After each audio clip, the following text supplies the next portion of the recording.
Bu qalaya nəzarət edən faktiki olaraq Qarabağın dərinliyinə gedən yollara nəzarət edir. Bu nöqtədən aydın havada hətta Azərbaycanın 100 kilometrlərlə ərazisi təxmini Şamaxıya kimi görmək olar.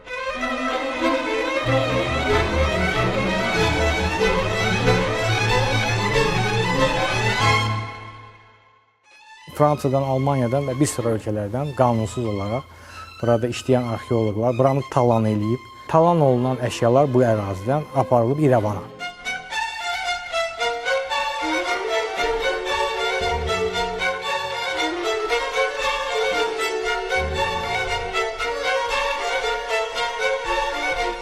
Erməni tarixçiləri deyirdi ki, müasir Türkiyədəki Diyarbəkir vilayətində tapılan şəhərcik Tiqranakertdir. Qədim antik tikililərin içində ermənilər qıraqdan gətirib erməni xaçını qoyub. Hələ İsa Peyğəmbər doğulmayan vaxtı necə ola bilər ki, Tiqranakertdə xaç olsun?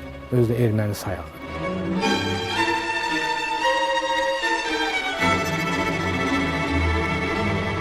Bir qrup erməni alimi başlayıb isbat eləməyə ki, yox, əsl Tiqranakert burada Qarabağda Ağdamda. Burada tapılan əşyalar, maddi dəlillər göstərdi ki, bura Tiqrana aid deyil.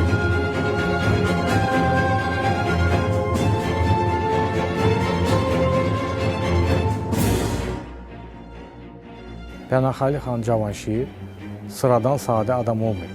Nadir Şahın qoşunları ilə Dehli şəhərini, Hindistanın paytaxtını fəth eləyən hərbiçidir. Və Qarabağa qayıdandan sonra ən əsas istehkam nöqtələri, yəni Qarabağda hərbi baxımdan strateji nöqtələri nəzərə alaraq ən birinci qalası Bayat qalası oldu. Amma ora düzənlik olduğuna görə və daimi Şəki Şirvan xanlarının hücum nöqtəsi olduğuna görə Qarabağ xanı 1749-50-də Bayat qalasını dağıdır və daha əlverişli strateji baxımdan dağ ətəyində yollar qovuşan nöqtədə bir qala inşa edir. 1750-51-ci illərdə bu qala inşa olunur. Bu qalanın 2-3 yükü var. Həm hərbi strateji, həm də ki yola nəzarət, gömrük postu rolunu həmçinin bu qala icra edirdi. Burada bir neçə yol kəsişirdi. Gəncədən yəni gələn yol Aran Qarabağdan keçərək müasir İran sərhədi, Araz çayı boyu İran ərazisinə gedən yol buradan keçirdi. Həmçinin burada strateji olaraq Aran Qarabağdan dağlıq hissəsi olan Dağ Qarabağa keçən yollar. Ona görə bu kəsişmə, belə deyək, 4 yol vacibdir və arxada da dağlardır. Bu yer Şahbulaq olaraq Şah Abbas dönəmindən 17-ci əsrdən belə tanınır və həmçinin də ehtiyat qala idi. Qarabağa hücum olan vaxtı Şuşaya, Xankəndiyə hücuma keçən düşman qüvvələrin birinci olaraq qarşısını alırdı. Bu nöqtədən aydın havada hətta Azərbaycanın 100 kilometrlərlə ərazisi təxmini Şamaxıya kimi görmək olar. Çar Rusiyası hücumlar edəndə Qarabağ xanı bu istehkamdan istifadə edirdi. Hətta burada bir qarnizon qoyub özü çəkilirdi daha dərinliklərə.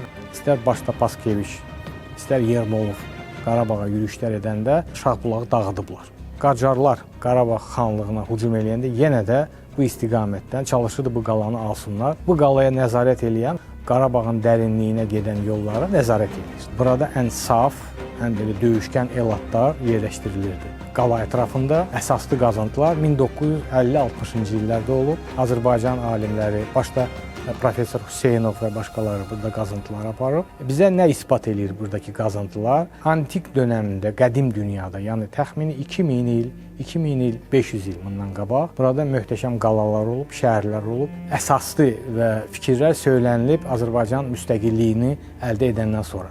Sadəcə olaraq 30 ilə yaxın bura işğal olub. İşğal vaxtı burada bir qrup, həm erməni arxeoloqu qanunsuz olaraq işləyib, həm Fransadan, Almaniyadan və bir sıra ölkələrdən qanunsuz olaraq burada işləyən arxeoloqlar buranı talan eləyib. Talan olunan əşyalar bu ərazidən aparılıb İrəvana. Bizdə o kataloq var. Hətta biz təxmini bilirik harda saxlanılır o əşyalar. Ermənilər bir sıra kitablar çap eləyib burada tapılan əşyalarla bağlı. Burada tapıntıların əksəriyyəti Qafqaz Albaniyası, Arran dönəminə aiddir. 3000 il, hətta 3500 illik balballar tapılıb ətrafda. Köçərli proto-türk mədəniyyətinə aid olan nekropollar və balballar. Erməni tərəfi vandal olaraq bir qismini dağıdıb, bir qismi 3-4 metrə boy olduğuna görə, tonnajı böyük olduğuna görə ermənilər onu aparamayıb, amma aşırdıb. Qarabağ xanlığı dövründə heç bir qəbristanlıq qalmayıb. İşğal vaxtı ümumiyyətcə Azərbaycanlılara aid olan bütün tikililər burada dağılıb.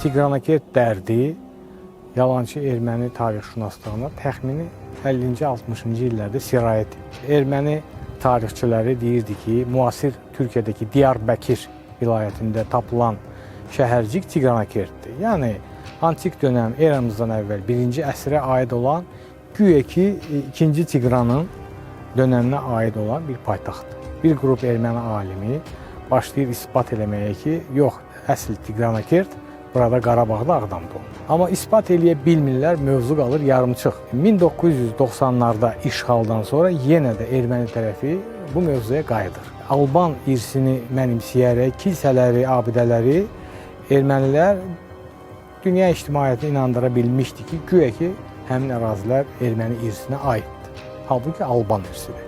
Burada bu aranlıq düzənlikdə daha çox köçəri mədəniyyəti olduğuna görə ermənilər üçün bu problem idi. Və bu problemlər çıxışı necə gördülər? Qanunsuz olaraq bura xarici arxeoloq alimləri cəlb edib və onların dili ilə isbat eləməyə çalışıb ki, yox, əsl Tiqranakert sən demə burada. Yəni, 2-ci Tiqran Böyük Ermənistanın əsas paytaxtını güya ki, burada Ağdamda tikib. Həmin alimlər neçə il qazıntılardan sonra özləri kitablarında etiraf eləyirlər ki, alınmadı. Burada tapılan əşyalar, maddi dəlillər göstərdi ki, bura Tiqrana aid deyil. Əsas tapılan əşyalar erkən orta əsr, 5, 6, 7-ci əsrə aiddir. Bu da Alban hökmdarı 3-cü Vaçaqana aiddir. Hətta onun təsviri tapılıb, xaç tapılıb, Vaçaqan sözünün yazısı, əfsuslar olsunun hamısını aparıblar. İşğal vaxtı həm hərbi təyinat kimi, nəzarət nöqtəsi kimi istifadə olunub, həm bura restoran, əyyaşlıq nöqtəsi kimi istifadə olunub, bərbad hala salınıb. Erməni də buranın strateji əhəmiyyətini anlayırdı. Öz istehkamlarını, öz müdafiə xəttinə salıb həm bu Şahbulaq qalasını, həm ətrafdakı olan yüksəklikləri düşman artilleriyası üçün nöqtələr verir, yəni təyinatlar verir. Bu hərbi kompozisiyanın mərkəzində ermənilər üçün, işğalçı ermənilər üçün Şahbulaq vacib bir rol verir.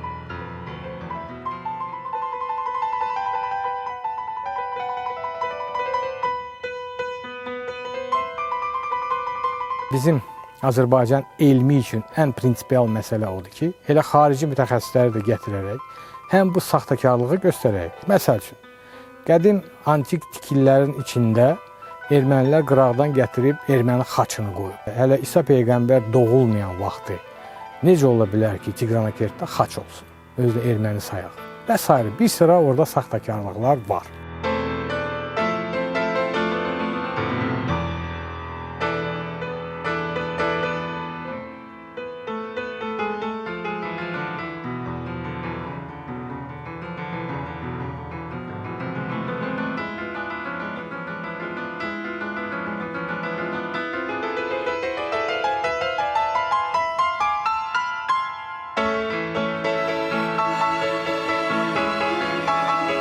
Şahbulaq qalası birincisi Azərbaycan tarixinin və memarlığının çox gözəl bir dəlil, isbat sübutudur. Bunların hamısını sözsüz ki, biz öyrənib dünya ictimaiyyətinə çatdırmalıyıq və öz qazıntılarımızı, öz elmi araşdırmalarımızı apararaq isbat eləməliyik ki, həmin dönəm olan abidələrin əksəriyyəti Qafqaz Albaniyası və yaxud daha dəqiq Arran mədəniyyətinə və kilsəsinə aiddir.